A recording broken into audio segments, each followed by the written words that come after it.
राजा रंगबाज। और भाई तो यहाँ पे सब रंगबाज ही दिख रहे हैं मुझे। बड़ी सुंदर लाइन है हमारा। कितना मिलाना वाला धड़के छतिया अब तरल नया बोले नाक के नथिया। कितना मिलाना वाला धड़के छतिया अब तरल नया बोले नाक के नथिया। कि 4 दिन भइले आर गवन करले आयो भिने सुहाग रतिया मनल नहीं खे।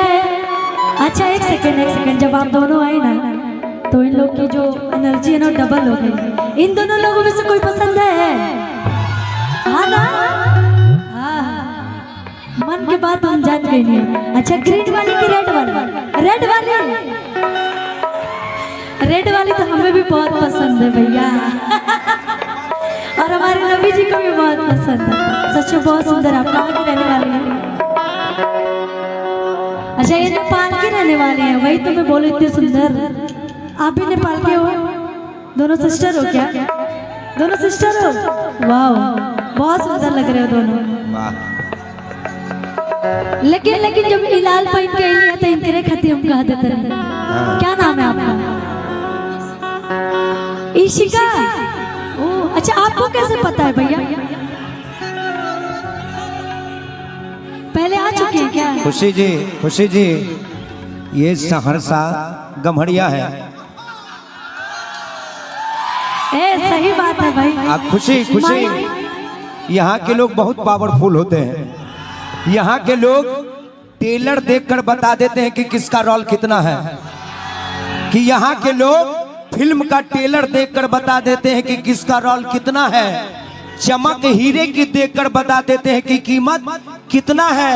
अरे गजब का कॉन्फिडेंस है गम्हरिया वालों का कि गाड़ी का टैंक देखकर बता देते हैं कि उसमें पेट्रोल कितना है।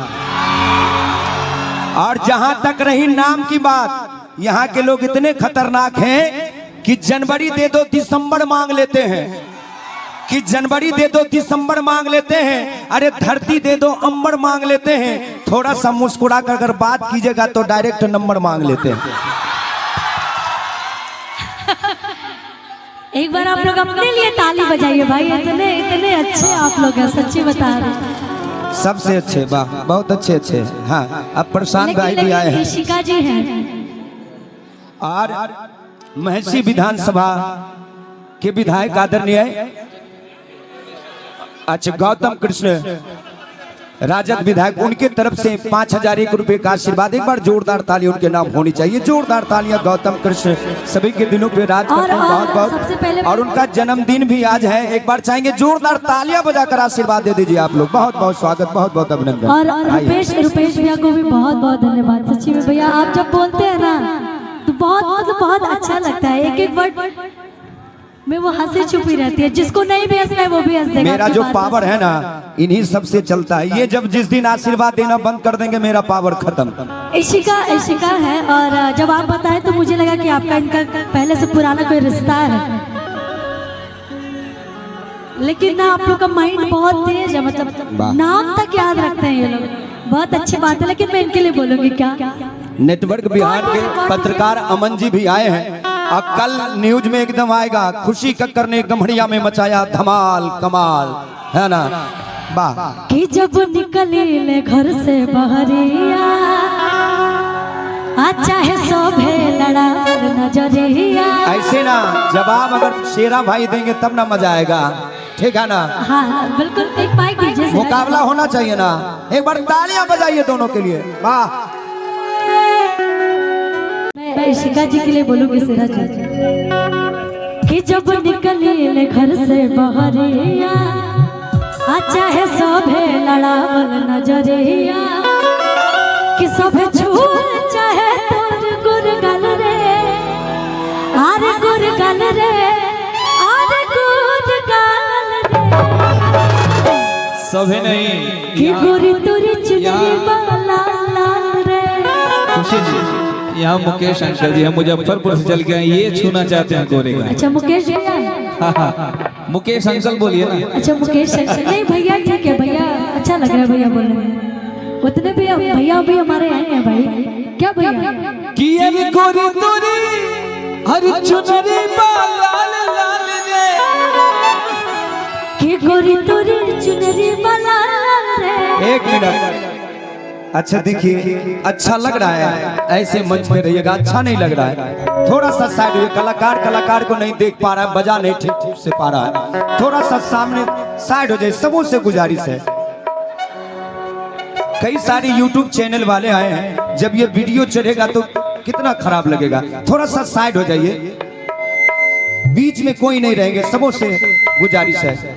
मंच को थोड़ा सा कलाकारों के लिए रहने दीजिए। बड़ा चुनरी वाला गोरी चुनरी वाला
पढ़ाई।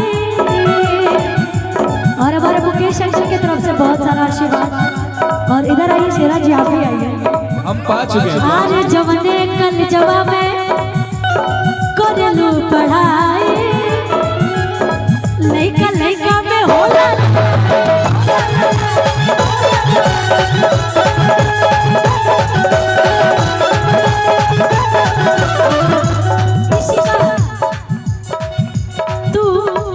अरे जवने कल जवा में करलू पढ़ाई, सहरसा के लइका में होला लड़ाई हो।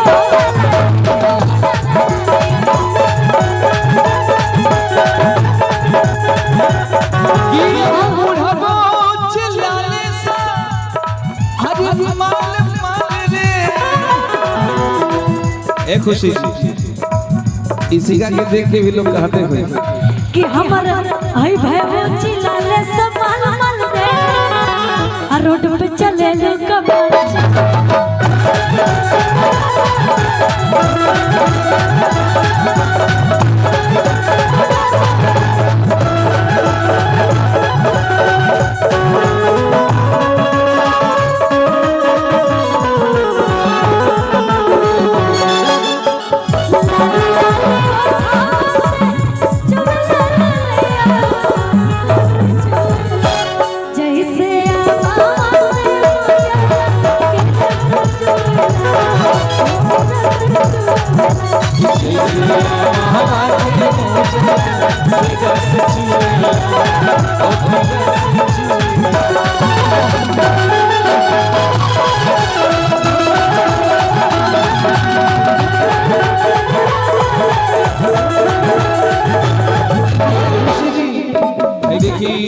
छोटू यादव जी भावी मुखिया प्रत्याशी गम्हरिया, आपके तरफ से ये हजारों हजार रुपए का आशीर्वाद है। छोटू यादव जी को बहुत बहुत धन्यवाद।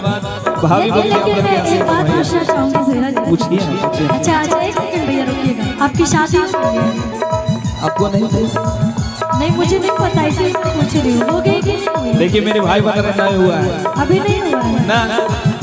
अच्छा कोई बात नहीं, जब आपकी शादी होगी, आपकी बीवी आएगी तो वो एक लाइन बोलेंगे आप पहले क्या जानते हैं क्या क्या? राजा मोर खजाना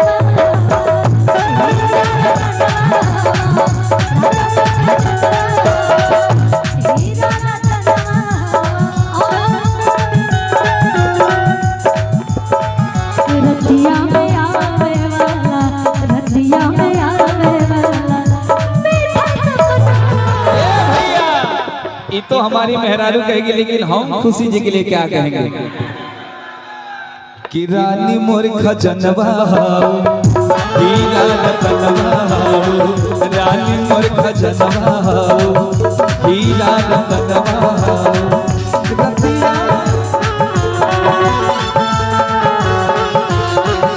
रतिया में आवे वाला, रतिया में आवे वाला मीठा सपना।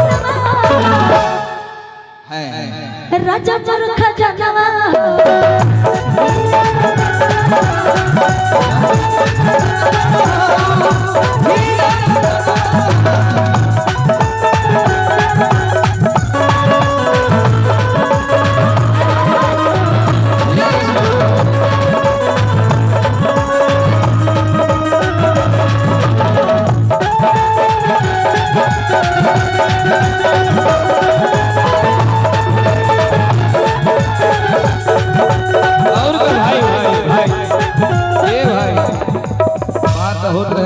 थोड़ी चुनरी के नदी कि ये सुंदर रतन बारू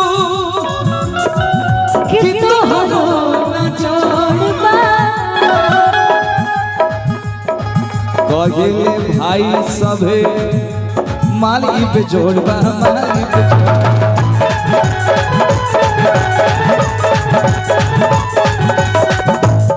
कि अरे सुंदर रतन बारू कि तोहरो न जोड़बा। अच्छा कहले सूरत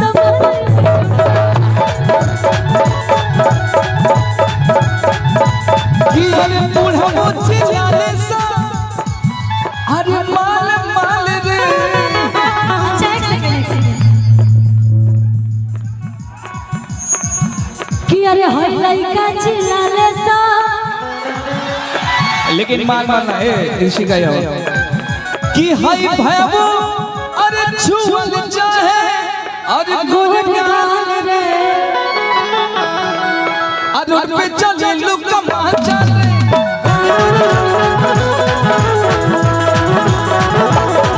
अरे तोरी तोरी चुनरी बलाला रे, रोड पे चले लुकमा चले।